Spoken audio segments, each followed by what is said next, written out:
In this video, I'm going to share with you a story that answers a question around, is heavy lifting good or bad for your mobility? And if you're anything like me, your experience to this point has been that even though you love heavy lifting, or you want to be able to do it so you can get stronger, more jacked, a lot of the things you hear and a lot of what you've experienced are that heavy lifting is bad for mobility.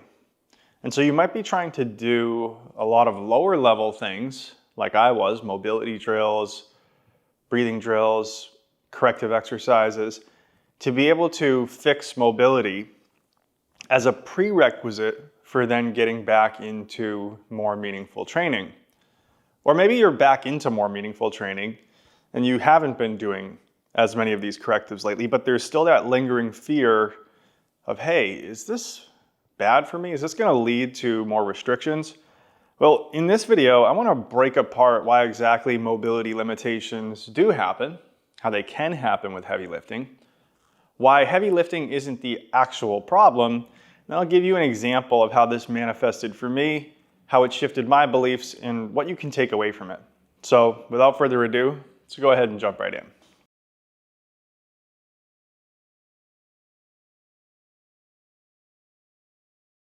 All right, so the way that most people come into contact with the narrative that heavy lifting is bad for mobility is that they have some sort of pain or injury experience, and then they try to fix it. So this could be going to PT or chiro, right? Or just doing research online. And usually it's in interacting with PT, chiro, or online research that we'll pick up this idea of heavy lifting is bad. And the thing is, this idea of heavy lifting is bad, let's draw it like a little thought bubble. This wouldn't actually mean anything to us if it didn't also align with our experience.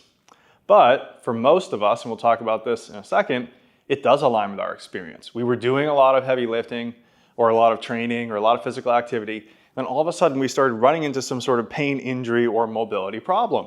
So when we hear that narrative, something in the brain latches onto it, and then from there, usually we're going to avoid the lifting, right? Or at the bare minimum, be fearful of it, right? And it's from avoiding the lifting and being fearful of it that also kind of sprouts off these other behaviors of trying to correct or fix it with corrective exercises, breathing drills, and or posture. And then we have the behavior of monitoring, how do I feel, how do I feel, how do I feel, right? And so this monitoring can then turn into a borderline obsession, and this can really make us miserable. And so none of this is really all that helpful if your goals are to train hard, get strong, get sexy, get jacked, all those things.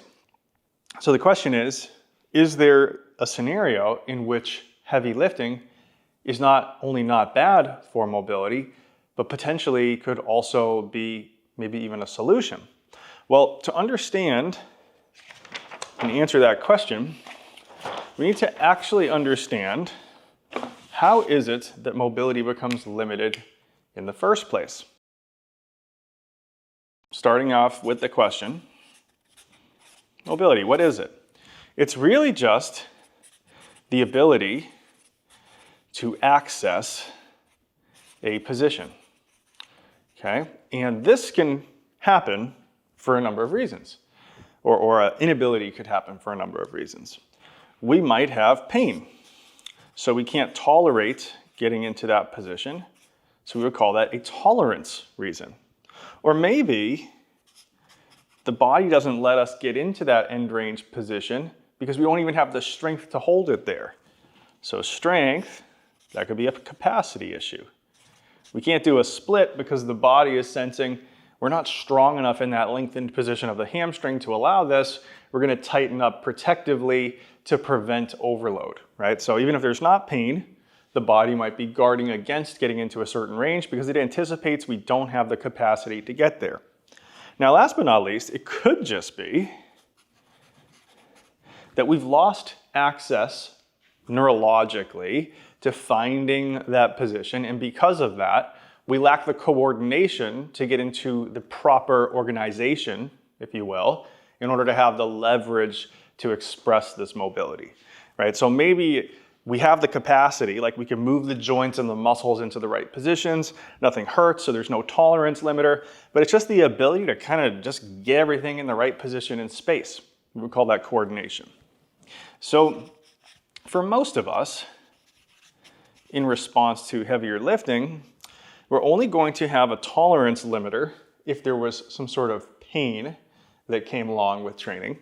And for many of us, the pain after an acute phase kind of just goes away. So for a lot of us, it's not tolerance. And then capacity-wise, this would really only happen if we weren't building strength and we weren't moving into a full range of motion within our lifts. And for most of us, at the level of the muscle, we have enough strength and we have enough endurance, right? And if we could just expose ourselves to the right stimulus over time, even given the underlying qualities we currently have, we could probably get into those end ranges, right? Okay, so for most of us, it's really going to be more of a coordination type limiter, or we can think of another way to express this is just exposure. So the nervous system isn't conditioned to getting into that, so maybe it's guarding against it a little bit, even though we might have enough strength and there's no pain limiting us. So we can bucket most of these other limitations in mobility over to just a coordination or an exposure issue. So the question is, how is it that we develop this coordination issue or this exposure issue in the first place? How does it start? Well, to describe how it starts, we're doing training, and training basically is a task. Okay, and the body must meet the demands of that task somehow. So it's just solving the movement problem. And so to meet that task, we have strategy. All right, which strategy do we choose? Well, we're gonna choose the strategy that's best fit to accomplish that task within the context of the strategies that we have available historically. And so the body is going to take the most efficient path in two ways. One is going to be mechanically, the other is going to be neurologically.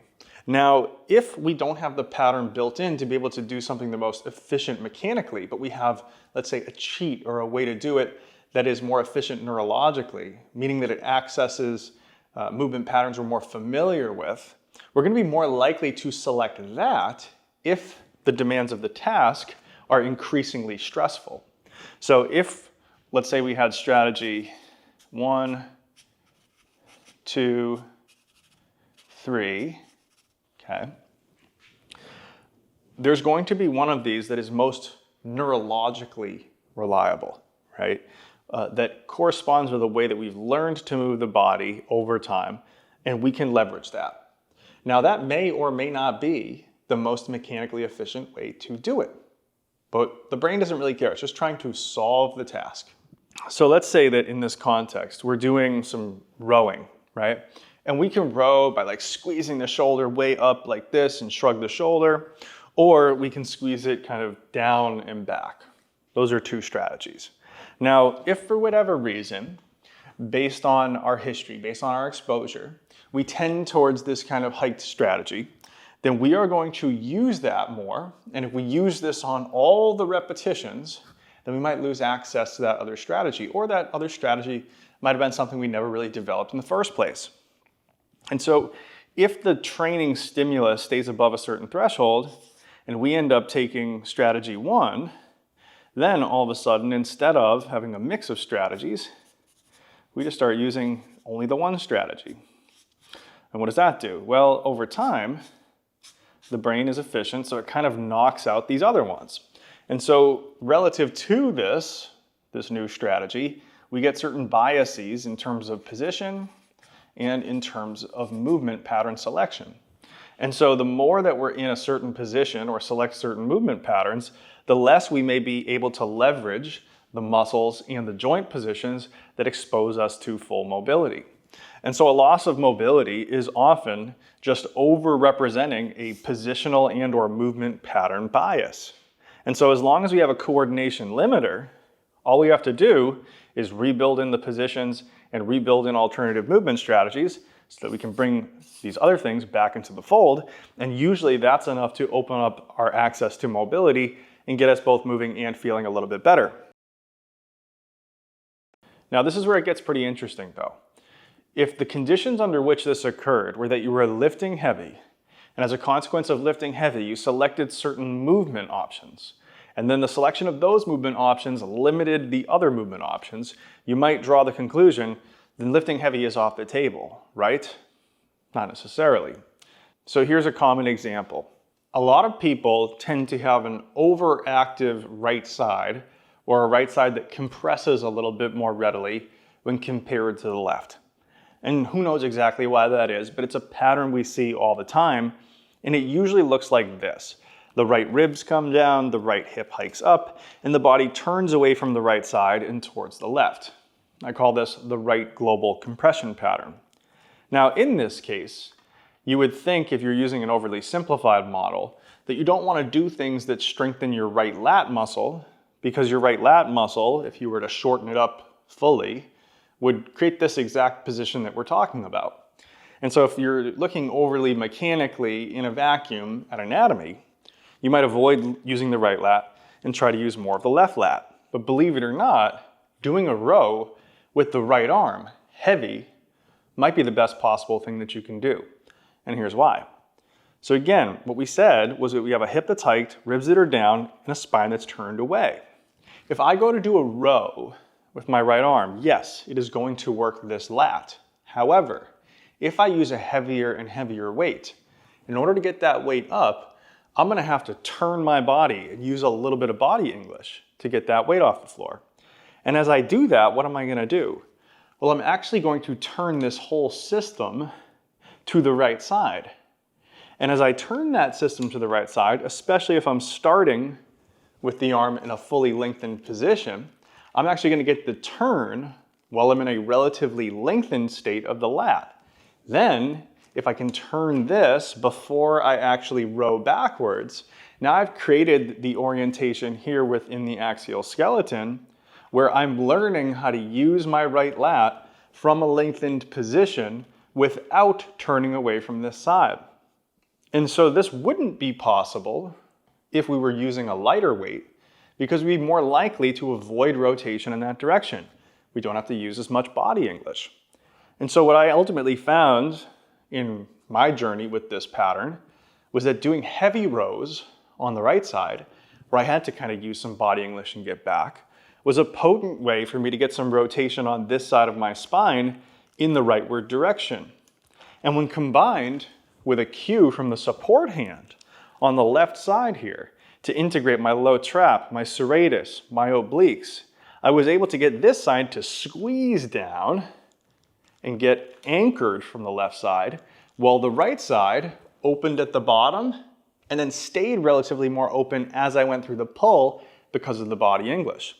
And so this actually helped me to restore the axial position that restored the mobility deficit that occurred through a period of intense physical activity. And so at this point in the video, I think it's reasonable to ask, what are the takeaways? Should you lift heavy all the time? Certainly that's not what I'm saying here. What I'm saying is that heavy lifting or any period of intense physical activity can ultimately cause you to lose mobility because your body starts solving a task in one way and then it extinguishes or gets rid of those other ways, at least temporarily. And restoring mobility in these cases means restoring those other options. Now, in order for us to do that, it's not that lifting heavy is always good, but it's also that lifting heavy is not always bad. Many of the things that you might think are a compensation are actually just a different way of doing the activity.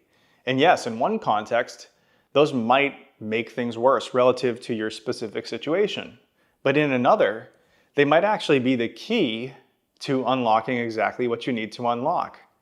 And so in my case, I would have never done that heavy lat pull.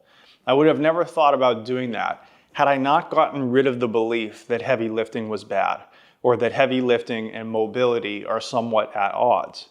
And by getting rid of that belief, I was able to show up to the gym and work despite not knowing if it would make it worse, to ultimately find out that heavy lifting, when applied correctly, could actually be the thing that would give me the biggest gains in mobility.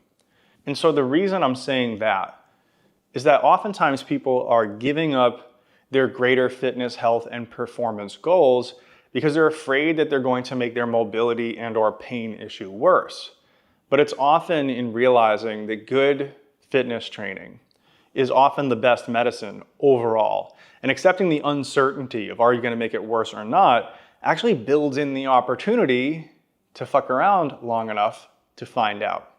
And so if you're that person and you've pulled back on your training and you want to get back into meaningful training, or you're back into meaningful training, but you're still holding on to this belief that maybe lifting heavier or harder is bad, I'd ask you to reconsider that. And if you're someone that needs help identifying what are the strategies, what are the movements, what are the cues, all of those things that can allow you to both lift heavy and move your best, then go ahead down below into the link in the description and see if working with us one-on-one is the right fit. We do an assessment of how you move to figure out exactly where you're limited. Then we watch you do your lifting and give you the cues, constraints, and progression week over week to be able to do both. So as always, thanks a lot for watching. Leave me any questions down below in the comments. And until next time, peace.